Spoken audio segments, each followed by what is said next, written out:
Hello and welcome to the very much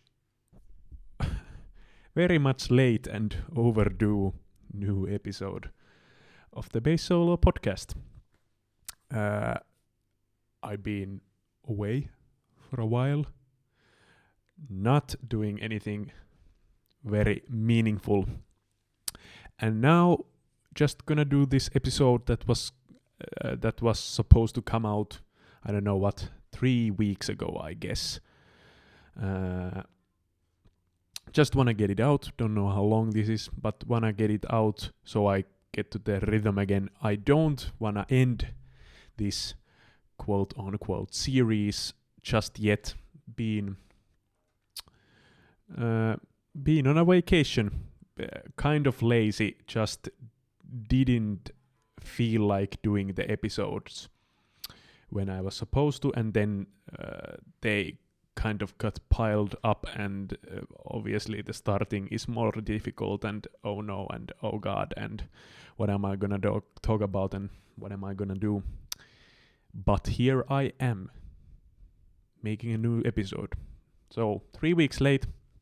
So I think I'm gonna have to do. I want to be able to do 2 episodes this week's, talking about the things that happened 3 and 2 weeks ago. Then next week, hopefully do 2 episodes that will be about last week and this week's vibes. And then what? Gonna have to do another week of 2 episodes, so I get next week and then the actual episode of that week, and I'll catch up. So, and for the sake of I don't know if I should then skip a week, but right now I'm thinking that I'll do the weeks that I missed. I'll do them still, talk about at least a little bit of what we're doing with my playing then, and try to keep the schedule going, as this isn't just a show about just a podcast. It's kind of obviously also a diary and kind of a weekly playing that I like to do. So in that sense, I think I should, as much as I can, try to keep with the schedule. But obviously, I'm not gonna remember everything, and maybe not even the biggest points. But I think yeah. We'll see.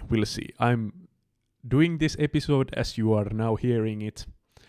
I am doing this, so I'm getting back, and there will be more episodes, and this wasn't it.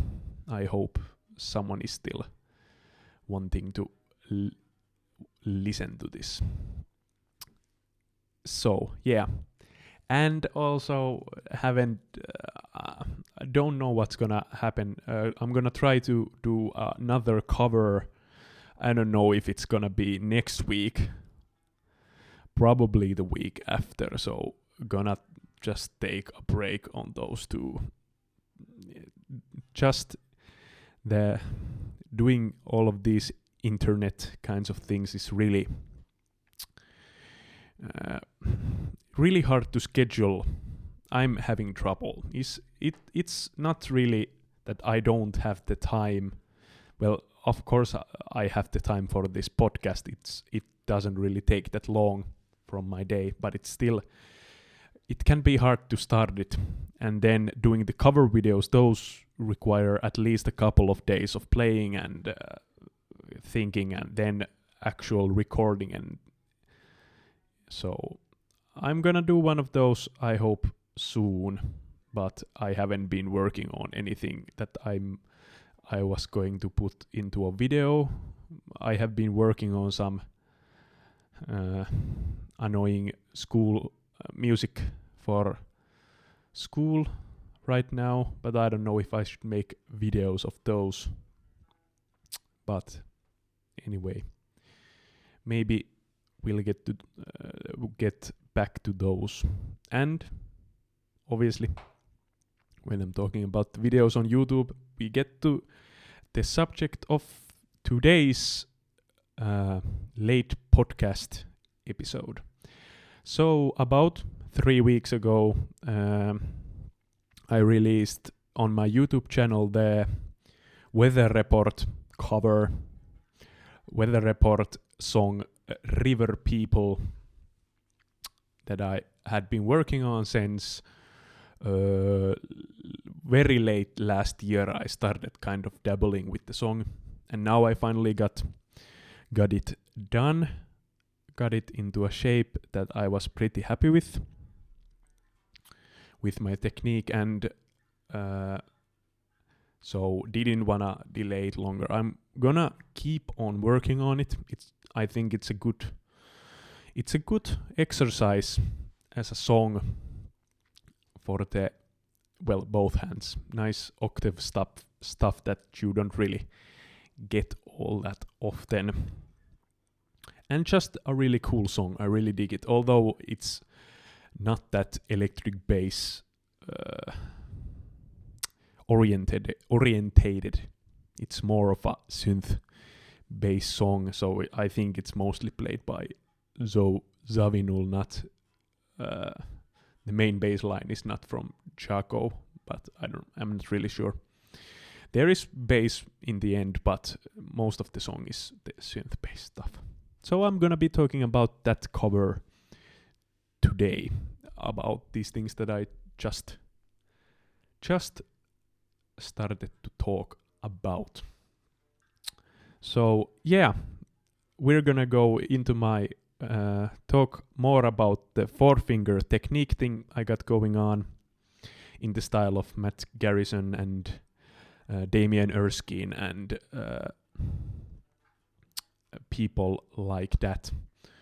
So as I have told, I've been working since last autumn. I've been working on the 4-finger technique, where I try to utilize 4 fingers on my right hand, my plucking hand, where I go in a cycle of thumb, ring, middle, index finger.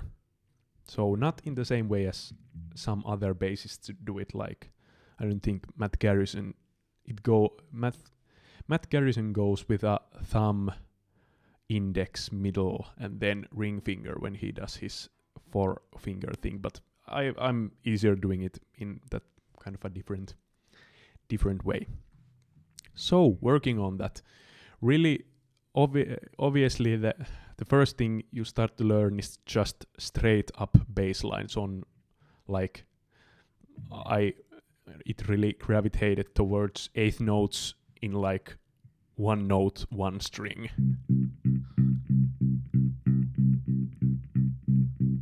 Just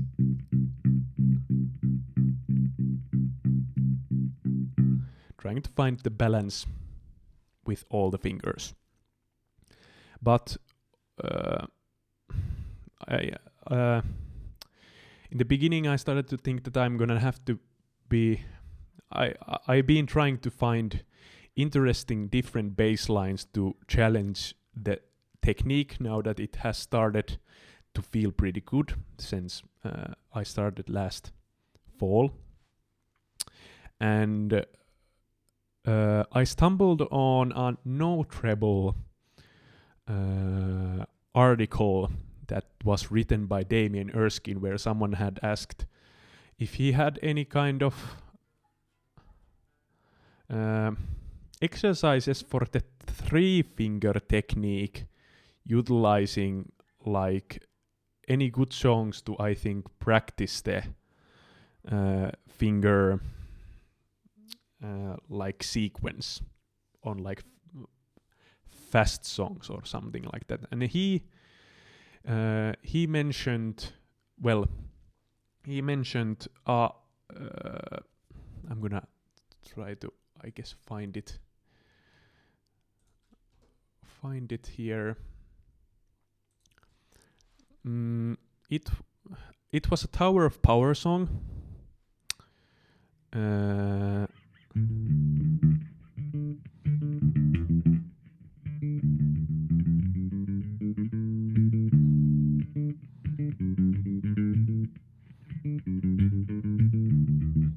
Something like that.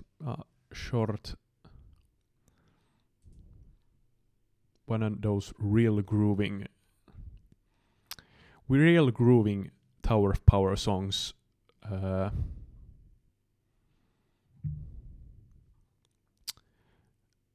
And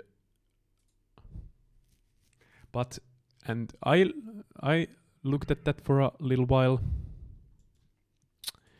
but then the big thing I got from that was the other song he mentioned, which was River People by Weather Report, because he thought that, well, the main octave bass line was really good for practicing the string skipping and that kind of a, well, straight eights fingerstyle playing that the whole song and the main riff is all about. Well, I can't find the article, but it's on No Treble. Go check it out. He has a little bit... he put a small version of some sheet music of the songs there and has a playing video and all that stuff. Anyways. So, he had the...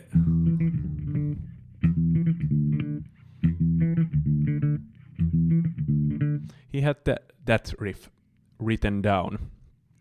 I don't even remember what his finger idea was on that, to play it on 3 fingers, because it just felt like this could be a good thing to try to do on the 4 fingers. So when all the notes have, all the chords have like, well, not 8 notes, it's 16s, but it's all 16 notes in octaves. So how am I gonna do that on 4 fingers? And first,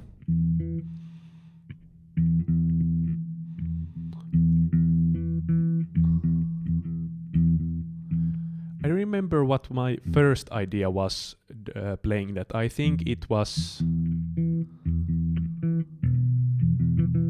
I think the first idea was do a 3-finger thing, like the 2 lower notes to be a thumb and index, and then the higher notes to be middle and index.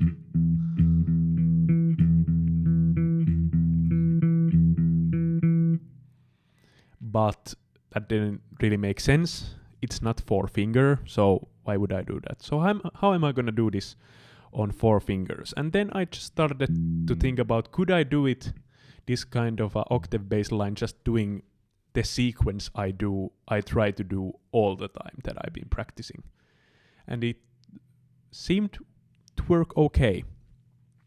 It's maybe a tiny bit awkward in a way, but it does work after all. It started to work after a little while. So the 2 lower notes I play with my thumb and thumb and ring finger, and then the octaves I play with my middle and index.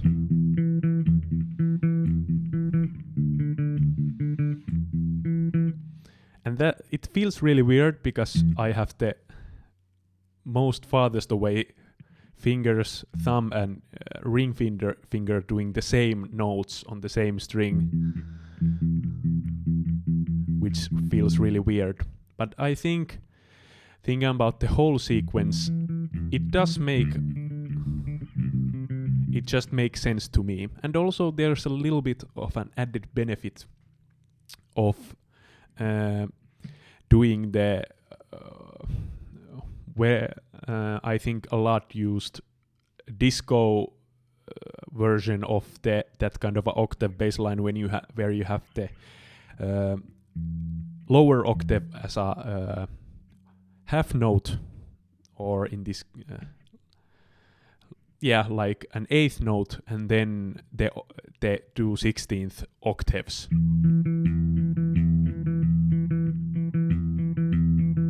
So that kind of makes sense, because then I can just leave out the ring finger and it's still in a way the same sequence.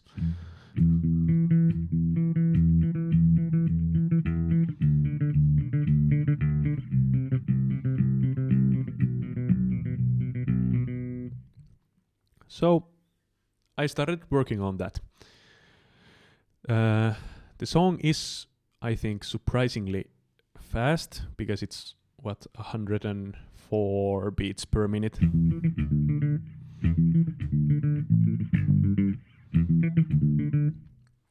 And being a new technique, there's a little bit of a hassle, like still there's a lot work to be done on like getting the technique really accurate and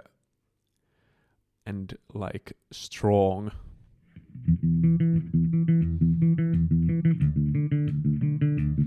Like I'm pretty happy with the sound I get on like at that tempo, but when the song is 4.5 minutes in whatever higher than that,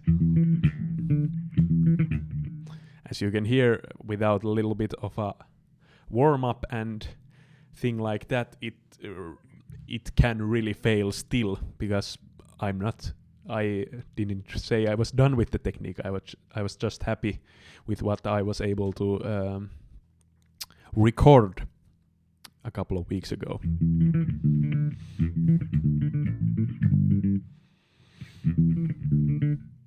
Yeah. So after a couple of days of really concentrating, I did get it to go pretty well. So it started to be a song more about stamina than anything else. Doing that kind of 16 notes for those long sequences in the song was really tough. It was really tough. And then like the starting riff is not even, I don't think, the worst part. It's kind of okay. It feels pretty chill because you're moving around and like it's not too awful. But then the last of the three riffs, I'm gonna try to get it right here. Give me a moment.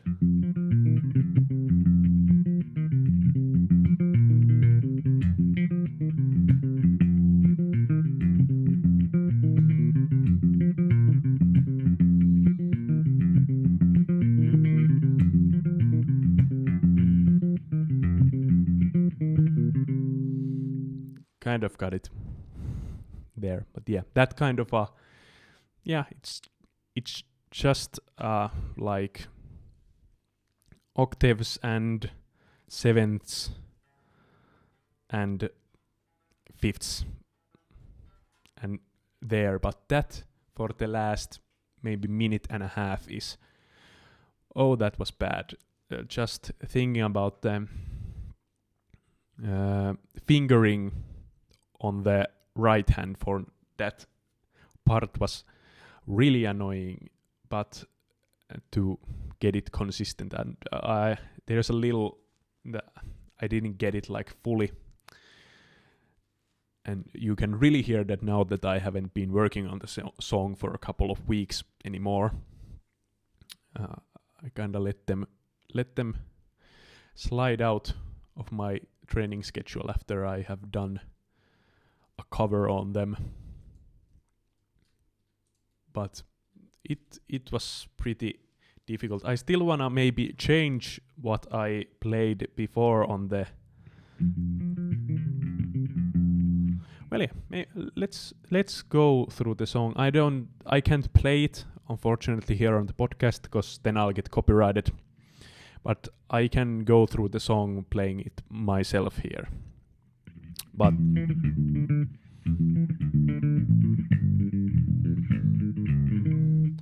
just going through the like main riffs and the evil things going on quickly now.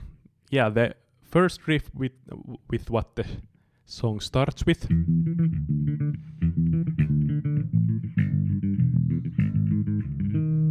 It's pretty easy, except those they build like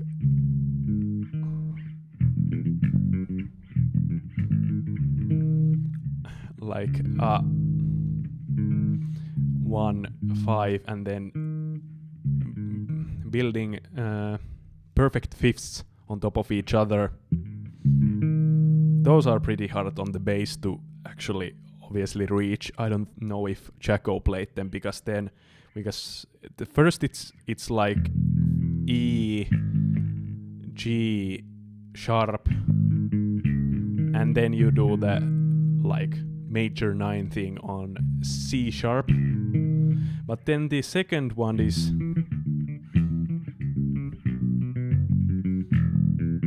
E, B, and then you're supposed to find a G sharp on the upper octave. And on 4th string, which Jaco played, you'd have to climb to find the G sharp on the A string on the 11th fret. And I don't know if that's like physically possible to actually make it in the time.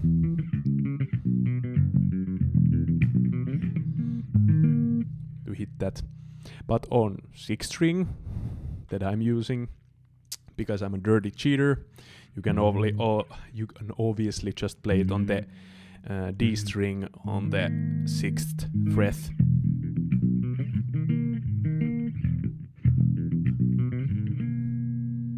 And it's still pretty hard to hit, but it's still like 5 frets closer than what you would have to do it on a 4-string bass. So I think that's just played on the synth, and that I think it's all written by Zawinul and not Jaco, because that's pretty hard to play on an electric bass. But yeah, that's the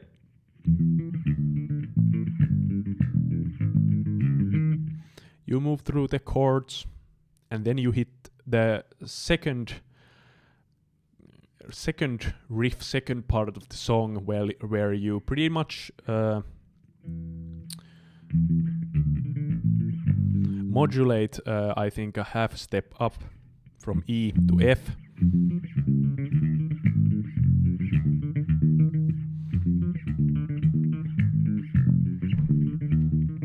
And that's pretty easy. The biggest melodic parts and stuff happening is on this section, so the bass is pretty chill. It goes through that same riff a whole bunch of times.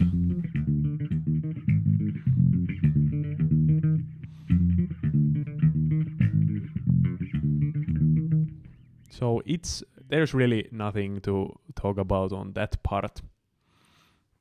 Not anything too special. But then we reach that last part where it just all of a sudden, with no warning in sight, turns into this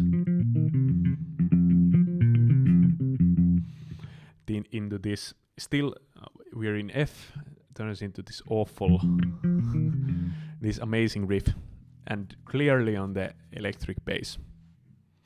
So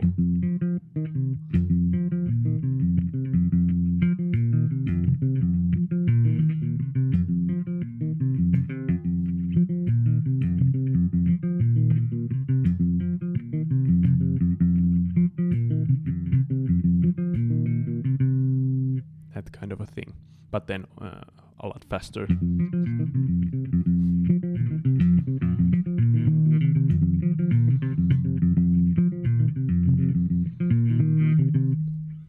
And I can't get it Anyways, but yeah, that kind of a thing. And that was really difficult to get going right, because pretty hard to find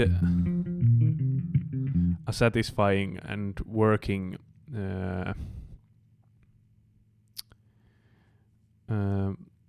working fingering for that part. And I'm talking about fingering on the right hand, as I'm using this technique, not on the left hand. Left hand is pretty easy.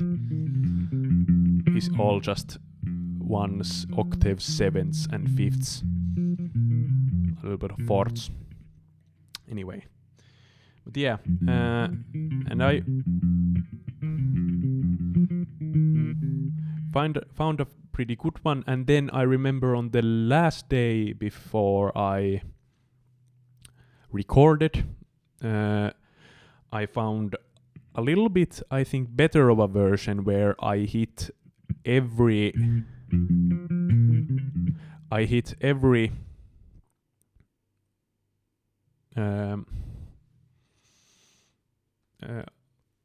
I hit my thumb on the beat of that riff.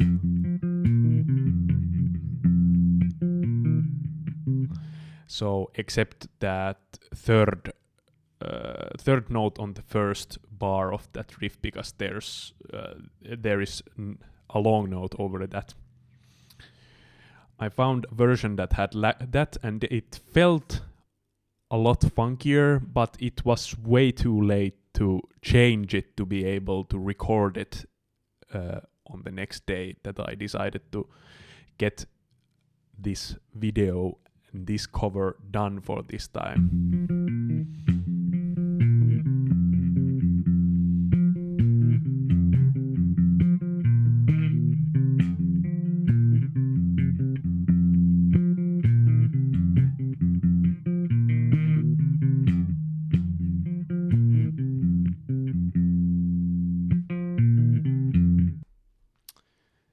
Yeah, so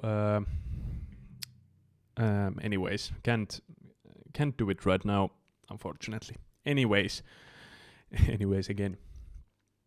But yeah, that was the last part. Then it has this awesome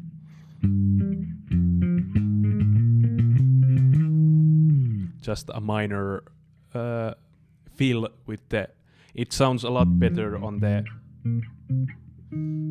fretless bass, but I think it was okay on my version too. I had to do it, and then it was fun finding a way back into the riff that's going on there. And that's pretty much it. A really difficult song.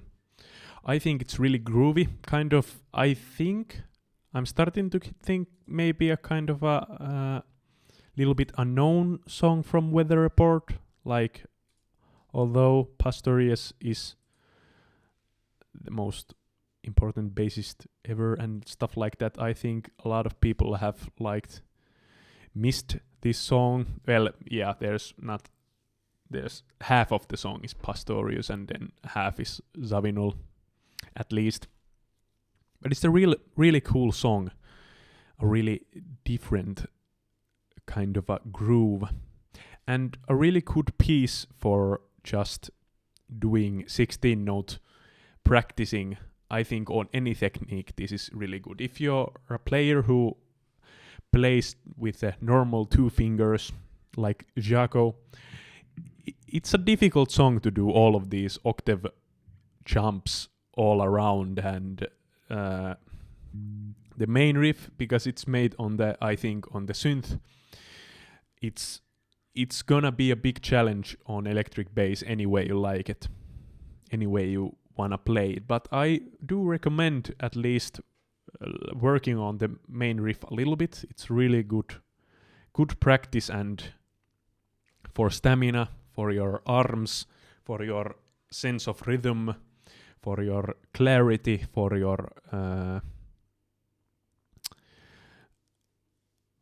your precision and all stuff like that. A very good song for that, even though there's not much going on other than the couple of riffs on that one. I'm gonna need to work on it again, maybe finalize it, see if I can find a place where to use it someday again. But I'm very happy that I did it, and you can find it on my YouTube channel that goes by my name, Severi Lehtimäki. You can find it there. There's a couple of views which I'm very happy about, and that's just cool. I hope to find more songs like that and to kind of find good songs to practice on, and maybe find songs that you, the listener of this podcast, can put on your training resume as good songs to practice bass on. But yeah, this is gonna be today's podcast. I think I'm gonna be talking a little bit more about my all-around practicing hopefully later this week when I do the episode that was meant for the week 2 weeks ago. I'm getting already confused with what week I'm talking about. Gonna be talking a little bit about my practicing that's been going on. I'm still gonna try to do them on a week by week basis, so I'm gonna try to not talk about, for example, what I'm practicing today until next week's end.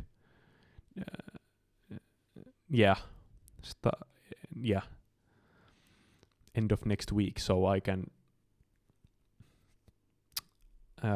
keep the schedule going on, that the episodes go by the weeks they're supposed to come out on. And so I'll be talking about all of these things when we get there. Hope you enjoyed this smaller episode of the Bass Solo podcast, and we will be hearing probably end of this week, hopefully. So, thank you very much, and I'll see you next time.